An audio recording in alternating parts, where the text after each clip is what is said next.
자, 고린도전서 15장 50절에서 58절까지 성도가 얻게 될 최후의 승리에 대해서 살펴보도록 하겠습니다.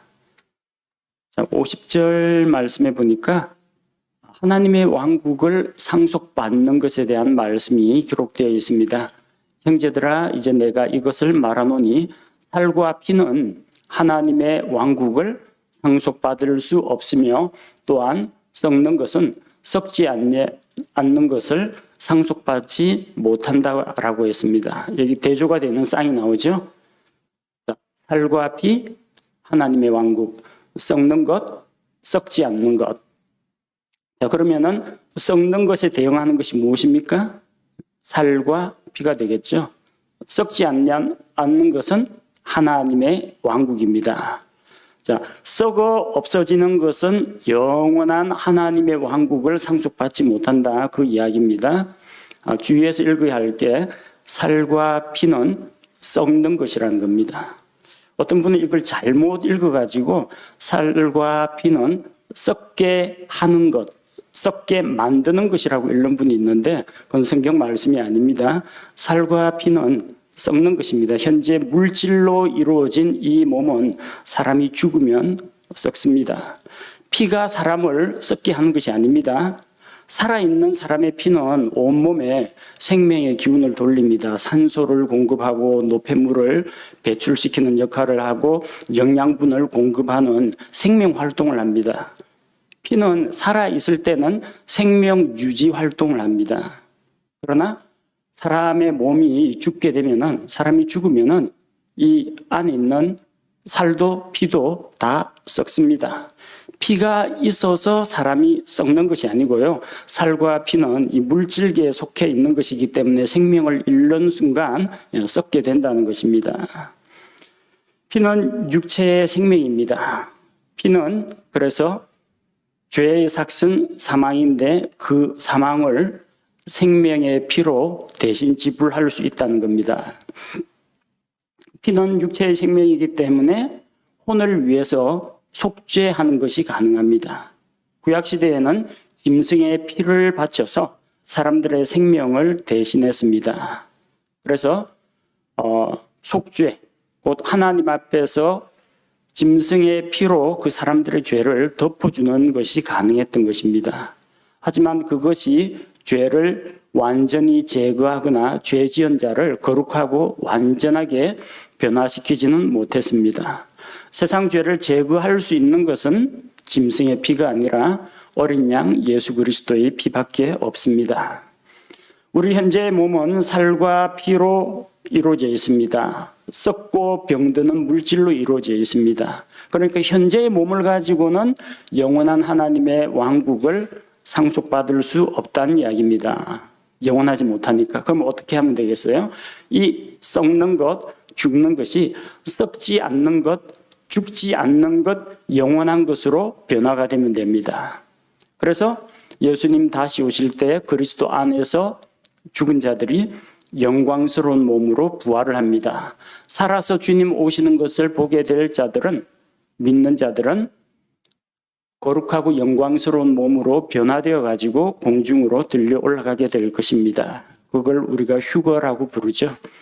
그래서 거룩하고 영광스럽게 썩지 않는 것으로 거룩하고 영광스러운 몸으로 변화된 다음에는 하늘에 속한 자가 되어서 하늘의 모든 것을 상속받을 수가 있게 되는 것입니다. 자, 그런데 이 성경을 조금 잘못 해석해가지고 어떤 분은 휴거가 될 때 성도들은 온몸에 피를 쏟고 올라간다, 이런 주장을 하는 사람도 더러 있습니다. 킹제임스 성경 신자들 가운데요. 이것은 피터 러크만의 영향을 받은 이제 말씀 보존학회 이런 곳에서 그걸 그대로 가르치기 때문에 그렇습니다. 그들의 주장에 의하면은 살과 피는 하나님의 왕국을 상속받지 못하기 때문에 온몸에 있는 피를 뽑고 휴거가 돼야 된다는 겁니다. 사람들이 휴거가 되면 그 자리에는 사람들이 몸에서 쏟아낸 피로 홍건하게 젖을 것이다, 그렇게 이야기를 합니다. 자, 그런데 본문에서는 피만 이야기한 게 아니죠. 살과 피라고 했죠. 만약 그 주장이 정당하고 그 논리가 성립하려면 피만 쏟아내면 안 되고요. 살도 쏟아내야 됩니다. 뭐만 올라가요? 뼈다귀만 올라가요?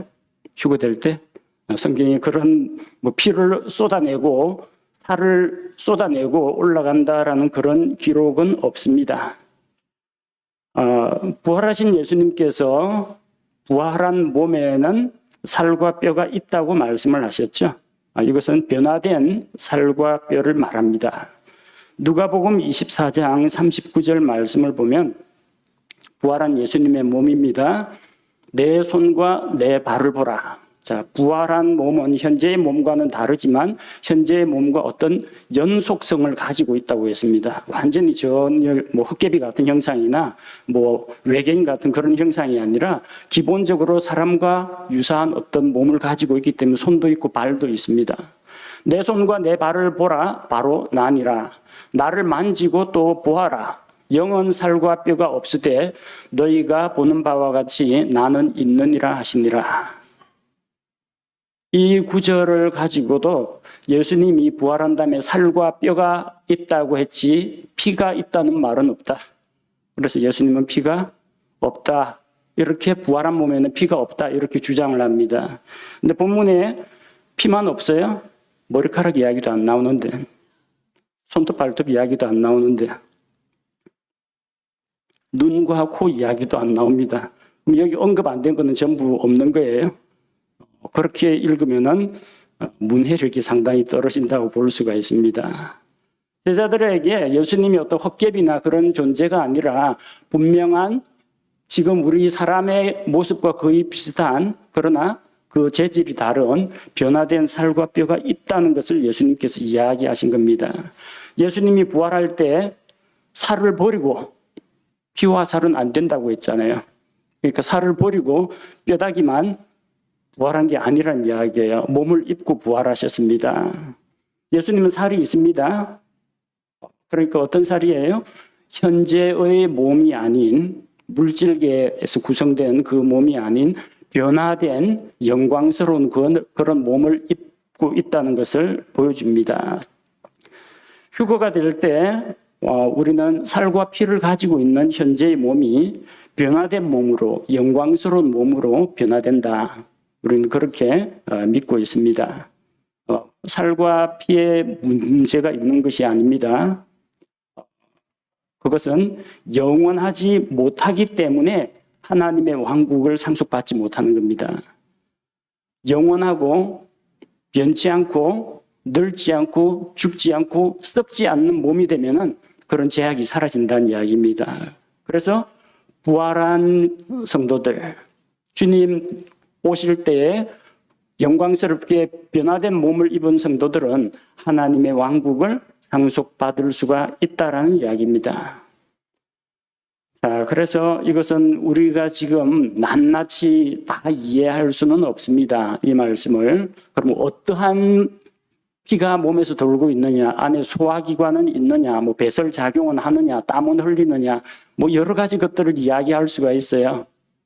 그러나 이것은 우리가 아직 알지 못하는 영역에 속해 있습니다. 예수님께서는 음식도 빵과 생선도 드셨습니다. 그럼 예수님 입안에 들어가는 순간에 그 삼킨 음식이 여기 몸 어디 배속 구석에 툭툭툭툭 떨어졌을까요?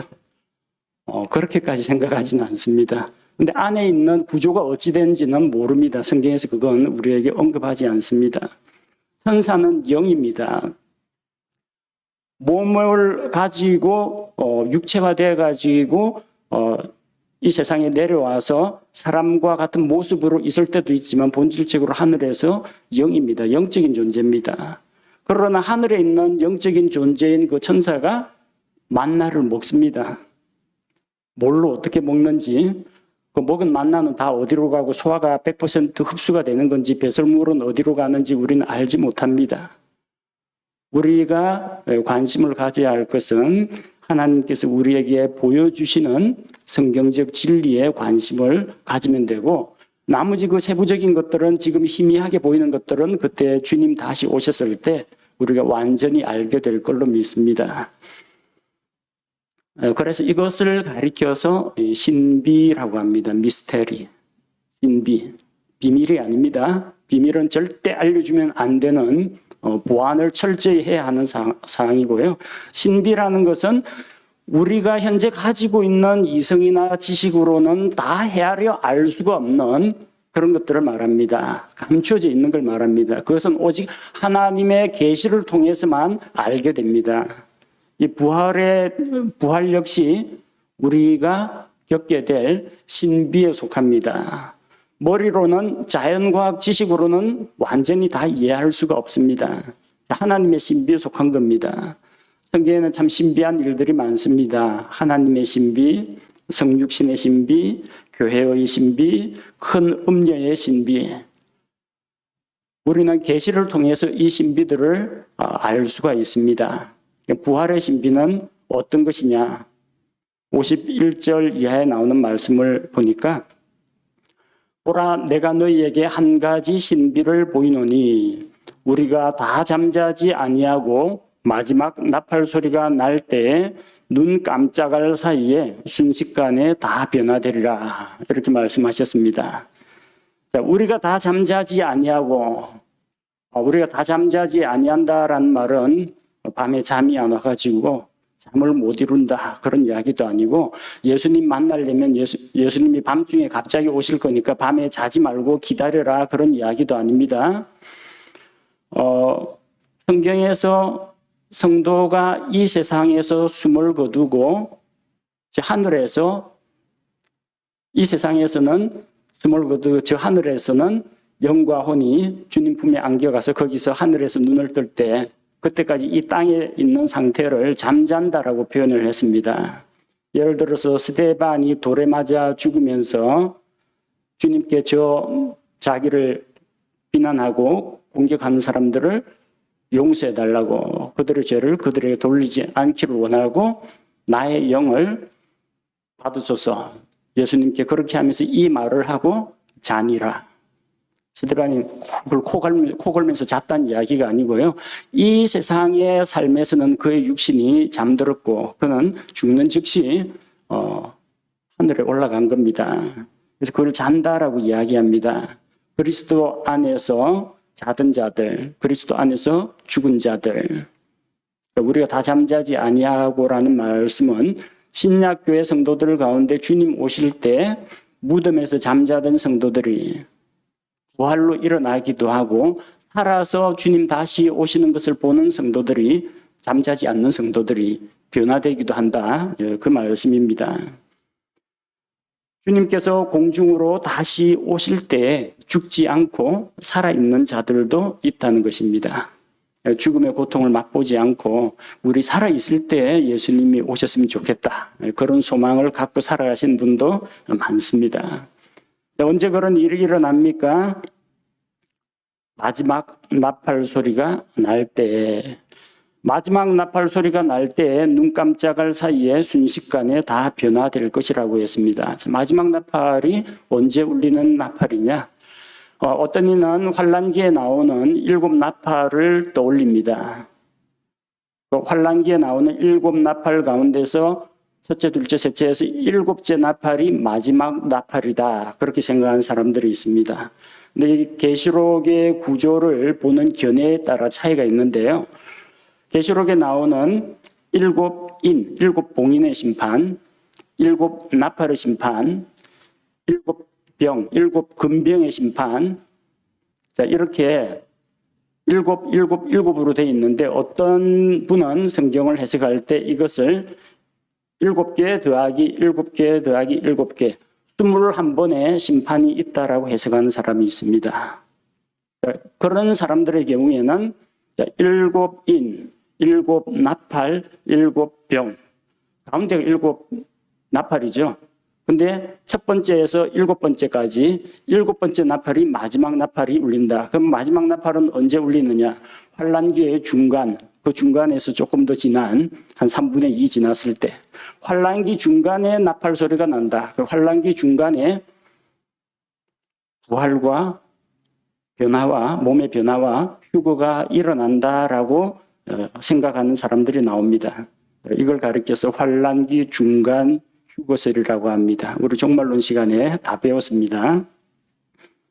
그리고 7인, 7나팔, 7병, 이것을 7번의 심판이 3번 반복되어 가지고 서술된 것이다. 유대인의 그 표현 기법 가운데에서 3번 중첩해서 threefold 해서 첫 번째, 두 번째, 세 번째인데 결국은 그것이 동일한 것을 3번 인으로, 나팔로, 병으로 3번 반복해서 이야기한 것이다. 그렇게 보는 견해가 있습니다. 저와 우리 교회는 그렇게 믿고 있습니다. 21번이 아니라요, 7인 심판, 이것을 다시 한번 처음부터 설명한 것이 7나팔이고, 그것을 처음부터 다시 또 정리해서 설명한 것이 7금병의 심판입니다. 그런데 만약 그렇게 되면은 7째 인이나 7째 나팔이나 7째 병이나 같은 것이 됩니다. 그러면은 7번째, 그러니까 마지막 번째 울리는 그 나팔 소리는 환란기의 끝에 나팔이 울려 퍼질 것이다. 그때 몸의 부활과 또 살아있는 성도들의 몸의 변화와 공중 휴거가 있을 것이다. 이렇게 생각을 합니다. 그럼 이것은 환란 통과설이 됩니다. 성도들이 환란기에 모진 고난과 핍박을 다 겪고 맨 마지막에 그때 환란기가 끝날 때 예수님께서 내려오신다. 우리를 데리러 오신다. 자, 이런 주장이 됩니다. 그런데 두 가지 다 틀렸습니다. 왜냐하면 마지막 나팔은 환란기에 울려 퍼지는 7나팔하고는 아무런 관계가 없기 때문입니다. 요한계시록의 나팔은 누가 부는 나팔이에요? 천사가 붑니다. 천사의 나팔. 7천사, 7천사, 7천사가 나오잖아요. 천사의 나팔 소리입니다. 자, 천사가 나팔 부니까 어떤 일이 일어나요? 구원을 받는 것이 아니고요, 재앙이 쏟아집니다. 하늘에서 뭐 별이 떨어지고 물들이 뭐 붉게 피로 변하고 여러 가지 재앙들이 쏟아지는 것이 천사의 나팔입니다. 7천사 그 나팔 소리 가운데에서 죽은 성도들의 부활이라든지 공중 휴거라든지 그런 것은 나타나지 않습니다. 성도들을 부활하게 하고 살아있는 성도들을 변화시키고 예수 그리스도의 공중 강림을 알리는 나팔은 천사의 나팔이 아닙니다. 그건 하나님의 나팔이에요. 데살로니가전서 4장 16절. 자, 계시록의 그 7나팔은, 그리고 7째 나팔은 천사가 부는 겁니다. 데살로니가전서 4장 16절을 보니까 주께서 호령과 천사장의 음성과 하나님의 나팔 소리와 함께 친히 하늘로부터 내려오시리니 그리스도 안에서 죽은 자들이 먼저 일어나고. 자, 여기 보니까 그리스도 안에서 죽은 성도들이 일어나는 부활의 나팔, 그리고 17절에 나오는 살아있는 우리도 그들과 함께 공중으로 채에 올라가는 것은 어느 나팔? 하나님의 나팔입니다. 천사의 나팔과 하나님의 나팔은 다릅니다. 하나님과 천사는 다른 것과 마찬가지입니다. 그래서 마지막 나팔 소리는 환란기 때 부는 천사의 나팔이 아니라 환란기가 시작되기 전에 예수 그리스도의 공중 강림 때 들려오는 나팔 소리라는 겁니다. 그때 변화가 일어납니다. 눈 깜짝할 사이에 순식간에 변화가 일어나게 됩니다. 그리스도 안에서 죽은 자들은 영광스러운 몸의 부활을 경험할 것이고, 죽지 않고 살아서 주님의 공중 강림을 맞이하는 성도들은 한순간에 몸이 변화가 될 것입니다. 어떤 몸으로요? 썩을 것이 썩지 않는 몸으로, 죽을 몸이 죽지 않는 몸으로, 늙지 않고 쇠하지 않고 병들지 않는 그런 몸으로 변화가 될 것입니다. 52절에 보니까 나팔 소리가 나매 죽은 자들이 썩지 아니할 것으로 일어나고 우리가 변화되리니. 자, 두 가지가 나오죠. 그리스도 안에서 죽은 성도들은 썩지 않는 몸으로 일어납니다. 부활. 우리가 변화되리니. 그럼 우리가 다 잠자지 아니하고, 그 성도들을 말합니다. 아직까지 잠자지 아니하고 살아서 주님을 만나는 우리는 변화가 된다는 것입니다. 자, 우리에게는 이런 소망이 있습니다. 예수님 다시 오실 때 영광스러운 부활에 참여할 소망을 가지고 있습니다. 53절 말씀을 보니까 이 썩을 것이 반드시 썩지 아니함을 입고 이 죽을 것이 반드시 죽지 아니함을 입으리로다. 썩을 몸, 썩지 않는 몸, 죽을 몸, 죽지 않는 몸. 우리가 지난 시간에 살펴본 것과 같이 본성에 속한 몸, 영에 속한 몸 다르다라고 했죠. 땅에 속한 몸, 하늘에 속한 몸, 아담에게 속한 몸, 예수 그리스도께 속한 몸 다르다고 했습니다. 우리는 아담에 속한 자로 첫 번째 출생을 통해서 이 세상에 몸을 입고 나왔지만 하나님의 자녀로 다시 태어남으로 말미암아 그리스도의 몸에 속한 자가 되었고 예수 그리스도의 부활과 마찬가지로 첫 열매이신 그리스도와 마찬가지로 우리도 주님과 같은 몸으로 변화될 것을 믿습니다. 그래서 우리가 썩지 않고 쇠하지 않고 늙지 않고 죽지 않는 그 영광스러운 몸을 입을 때에 영원한 것, 하나님의 왕국을 상속받게 될 것입니다. 그리고 54절에서 56절에서 우리는 사망 권세를 이기신 예수 그리스도와 함께 우리도 승리했다는 것을 볼 수가 있습니다. 54절에 보니까 그리하여 이 썩을 것이 썩지 아니함을 입고 이 죽을 것이 죽지 아니함을 입을 때에는 기록된 바 사망이 승리 가운데에서 삼켜졌도다 하신 말씀이 성취되리라. 자, 우리가 썩지 않고 죽지 않는 몸을 입을 때에는 사망의 권세는 힘을 잃게 될 것입니다. 더 이상 사망이 우리 사람들 위에 왕노릇하지 못하게 될 것입니다. 한 사람의 범죄로 말미암아 세상에 죄가 들어오고 죄로 말미암아 사망이 모든 사람에게 임하였습니다. 그러나 예수 그리스도께서 우리 죄를 대신 속죄하시고 속죄의 죽음과 또 부활로 말미암아 영광을 얻으셨습니다. 첫 열매이신 예수 그리스도를 따라서 우리도 그분과 같은 영광에 참여하게 되는데 사망 권세 이기신 그 예수님과 함께 우리도 주님과 함께 승리한 자라는 겁니다. 예수님께서 죄와 마귀와 사망의 권세에서 매인 자들을 건져냈습니다. 히브리서 2장 14절과 15절 말씀해 보니까 이것은 그분께서 죽음을 통해 죽음의 권능을 가진 자, 곧 마귀를 멸하시고 또 죽음을 두려워하여 평생토록 속박에 얽매인 자들을 건져내려 하심이라. 예수 그리스도께서 몸을 입고 세상에 오셔서 우리 죄를 대신 담당하신 것은 우리를 사망 권세에서 건져내기 위해서였습니다. 어떻게 해서? 그분께서 죽음을 통해서 죽음의 권능을 가진 자 마귀를 또 죽음을 두려워하여 속박 아래 매인 자들 죽음 이야기가 나옵니다. 그러나 예수 그리스도께서 생명의 부활로 다시 일어나심으로 말미암아 이제는 우리가 사망의 지배를 받지 않는다는 겁니다. 사망은 승리 가운데에서 삼켜졌습니다. 그동안 사망은 많은 것을 삼켰습니다. 사람들의 생명을 삼켰습니다. 짐승들의 생명도 삼켰습니다. 식물의 죽음 역시 사망이 있었기 때문에 죽는 것이 있었다는 겁니다.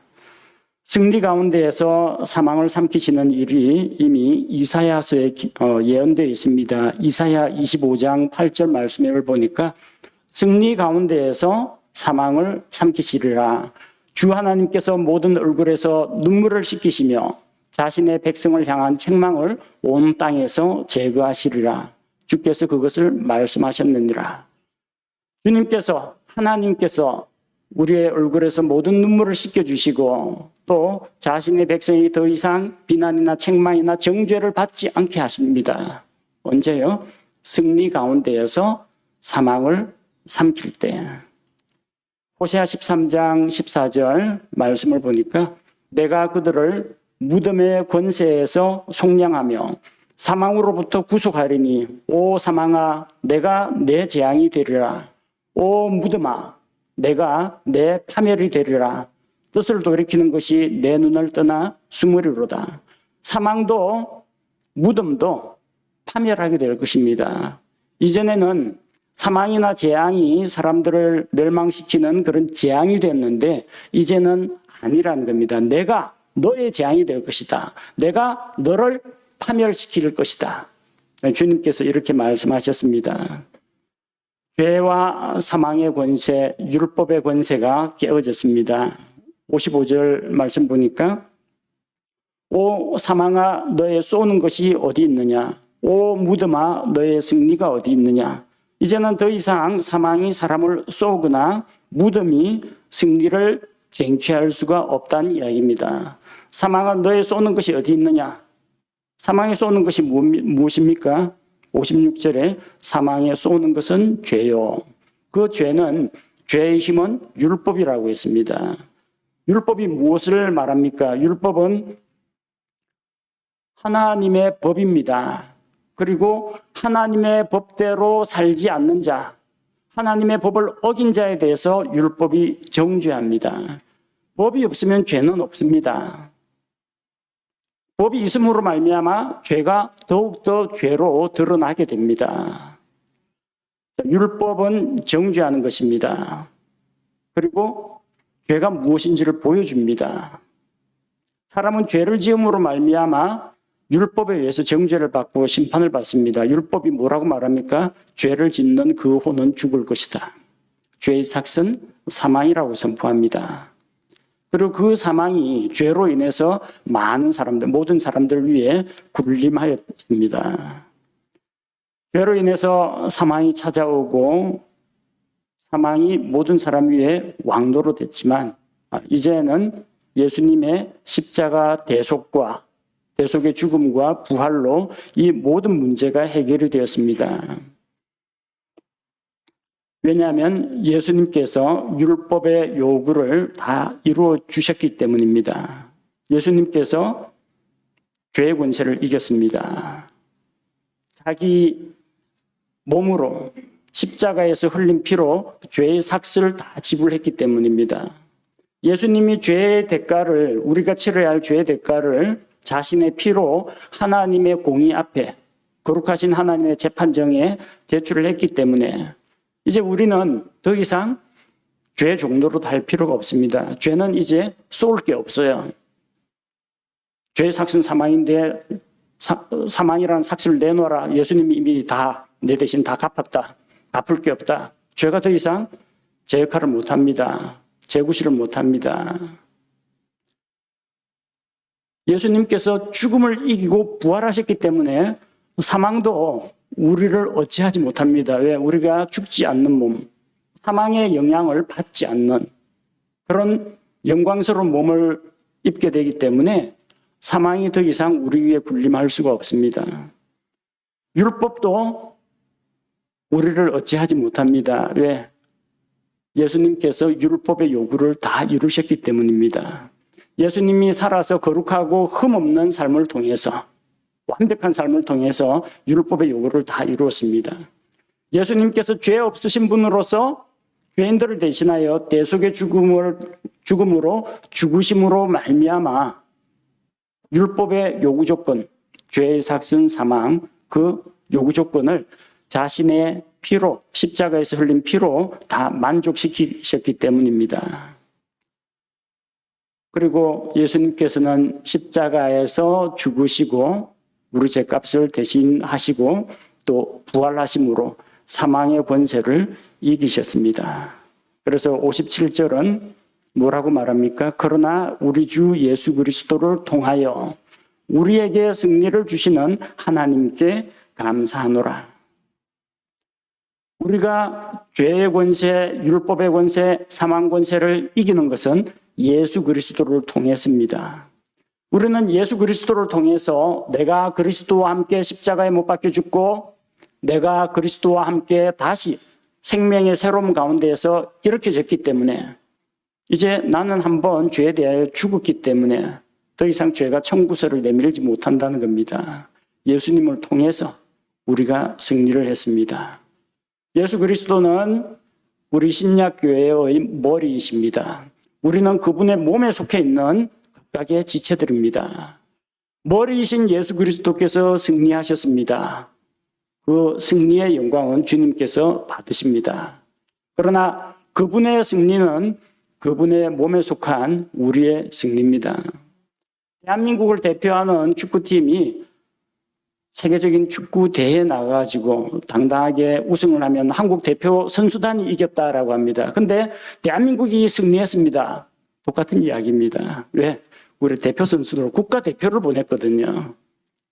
그들의 승리가 곧 우리의 승리인 것과 같습니다. 머리신 예수 그리스도의 승리는 그분에게 속한 그분의 지체인 우리의 승리입니다. 그래서 예수 그리스도의 승리가 곧 나의 승리라는 겁니다. 우리는 이미 이겼습니다. 죄를 이겼습니다. 마귀를 이겼습니다. 율법을 이겼습니다. 사망의 권세를 이겼습니다. 그런데 왜 그리스도인들이 자꾸 나약하게 사느냐? 자기 신분을 확신하지 못하고 자기 정체성을 똑바로 보지 못하고 늘 난 왜 이럴까? 난 원래부터 그런 놈이야. 사람이 다 그렇지. 거기에 자꾸 만족하고 안주하려고 하기 때문입니다.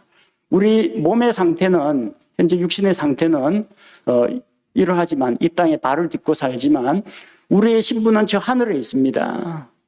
그리스도와 함께 일으키사 하늘의 왕좌에 앉히시니 에베소서 2장의 말씀과 같이 우리의 컨디션은 지금 이 땅에서 이러니 저러니 엎치락 뒤치락하고 오르락 내리락 하면서 살아가는데 컨디션 말고 포지션은 이제 하늘 왕좌에서 하나님과 함께 예수 그리스도와 함께 있는 천국 백성입니다. 하나님의 자녀들입니다.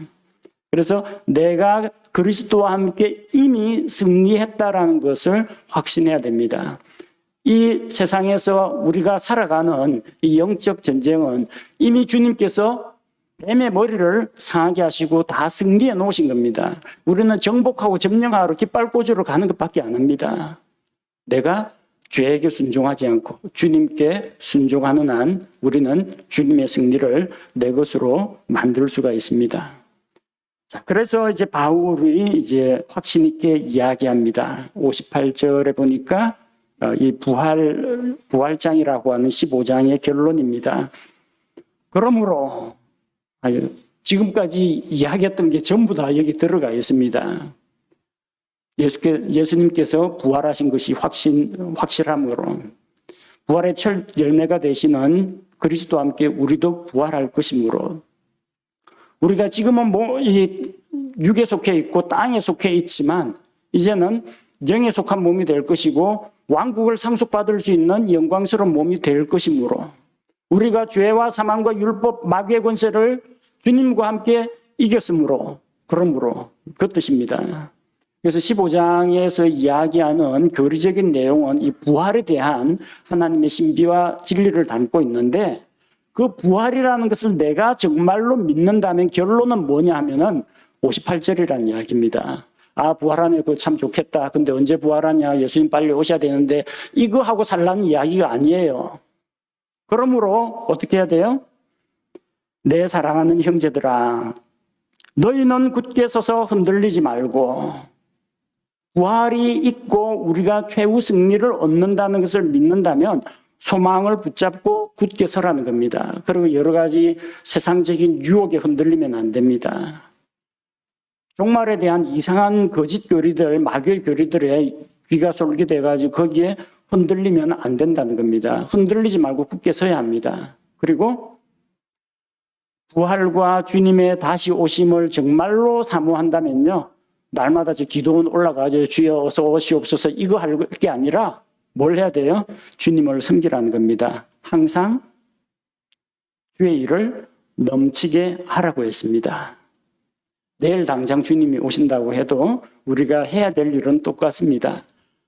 확신과 소망 가운데 굳건하게 서서 주의 일을 열심히 해야 됩니다. 왜냐? 넘치게 해야 됩니다. 왜 그러냐? 너희 수고가 주 안에서 헛되지 않은 줄 너희가 안다고 했습니다. 항상 주의 일을 넘치게 해야 하는 이유는 우리 인생이 여기서 광야 같은 세상에서 살다가 고생하다가 숨 끊어지면 끝장나는 것이 아니기 때문입니다. 그 다음이 있다는 겁니다. 부활이 있습니다. 영원한 세계가 있습니다. 영원한 칭찬과 상급과 보상이 기다리고 있습니다. 우리가 수고한 것들은, 주 안에서 수고한 것들은 헛되지 않습니다. 하나님이 약속하셨고 약속하신 것을 반드시 우리에게 주실 것입니다. 보상을 주십니다. 그러니까 부활의 진리를 굳게 붙잡고 있는 사람은 교리적으로 흔들리지 않을 뿐만 아니라 일상 그리스도인의 삶 가운데에서도 수고하고 헌신하는 삶을 살아가야 한다는 것입니다. 현재 우리는 연약한 육신을 입고 있는 그런 상태입니다. 그런데 언젠가는 이 육신을 벗을 날이 올 겁니다. 지금 이마에 주름도 지고 몸에 좀 힘도 옛날보다 기력도 좀 떨어지고 머리카락도 자꾸 빠지고 눈은 안 좋고 치과도 자주 가야 되고 무릎 관절이 안 좋은 분들도 있고 옛날보다 깜빡깜빡 잊어버리는 것들도 좀 있고 그런 분들, 우리가 다 연약함에 쌓여 있기 때문입니다. 근데 이걸 주님 다시 오시는 그 영광스러운 그날에 우리가 이 연약한 육신을 벗고 예수님처럼 거룩하고 영광스러운 몸을 입게 된다는 겁니다. 유한한 인생이 영원하신 하나님의 초대를 받아서 영원한 세계, 영원한 생명 가운데에서 영원토록 주님과 교제하는 그날이 온다는 것입니다. 우리는 이 소망을 굳게 붙잡고 살아가야 합니다. 그리고 부활의 소망이 있다면 이제 더 이상 죽음을 두려워할 필요가 없습니다. 죽음은 현재 이 세상과 저 하늘을 연결해주는 그 중간 역할만 합니다. 이 육신을 벗고 주님의 품에 안기는 것입니다. 그리고 주님 다시 오실 때 지금 현재 육신과 감히 비교할 수 없는 영광스러운 몸을 입게 된다는 것입니다.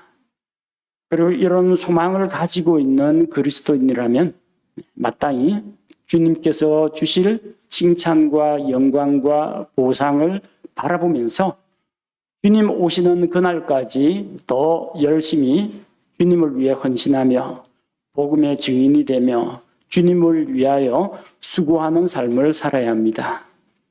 함께 기도하겠습니다. 아버지 하나님, 고린도전서 15장에 약속된 우리 그리스도인들의 최후의 승리를 살펴보았습니다. 썩고 병들고 늙고 쇠하여가는 이 죽는 몸 대신에 예수님께서 부활하신 후 입으셨던 그 거룩하고 영광스러운 몸을 우리도 입고 주님과 함께 영원한 세계에서 영원토록 하나님과 더불어 교제하는 삶이 우리 앞에 열릴 것을 믿습니다. 주님 다시 오시는 그날에 그리스도 안에서 잠자던 성도들이 먼저 부활의 몸을 입고 살아서 주님을 만나는 성도들은 몸이 변화되어 공중으로 채에 올라가 주님과 함께 영원히 거하게 될 것을 믿습니다. 이 부활을 머릿속에 교리로만 믿지 말고 우리 일상생활 가운데에서 두려움 없이 확신 가운데 굳건하게 설 수 있도록 하시고 주님 다시 오신다라는 그 소망 가운데에서 주님을 위하여 넘치도록 수고하고 장차 영원한 세계에서 주님의 칭찬과 보상을 받게 하여 주옵소서. 예수님의 이름으로 기도합니다. 아멘.